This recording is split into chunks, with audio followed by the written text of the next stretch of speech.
Isang fan ang nagbahagi ng kanyang mensahe about sa kanta ng SB19 na Wakas, na dapat daw ang title nito ay Wasak. Yung kahit buo ka naman, kahit hindi ka naman broken, iiyak at iiyak ka pa rin every time tutugtog siya. Initially, iisipin na love song siya pero hindi lang siya basta love song eh. It could also pertain to so many other things. Pwede siyang letting go of loved ones, like family or friends, with whom you build dreams and goals with. Pwede rin naman na yung dreams and goals yung ilalet go, tapos nandyan rin yung as in sa kanila. Yung ayaw man nating isipin pero as they always say, hindi naman forever ang SB19 and that they've had to let go all of this and we'd have to let them go and let them live their own personal lives away from the limelight. Pero wag muna please SB.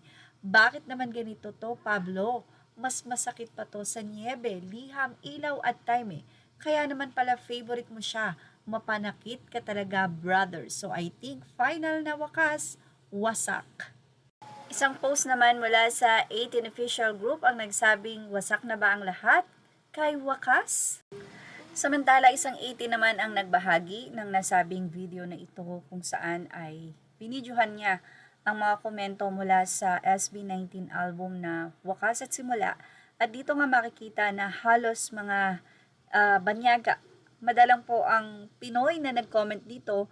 Makikita niya na ito ay puro Japanese.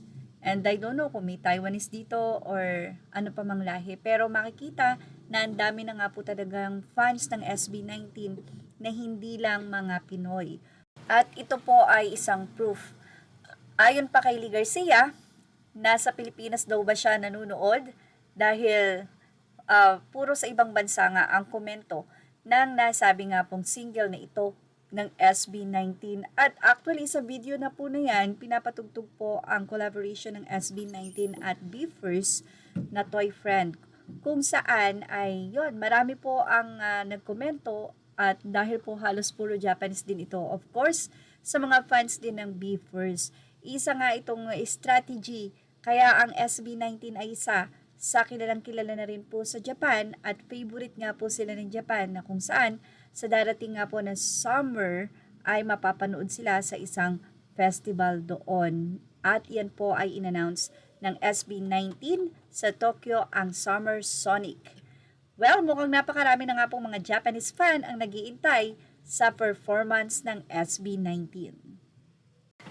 At yan ang ating Showbiz Snap update. Images are all credit to the rightful owners. Thank you for watching Showbiz Snap.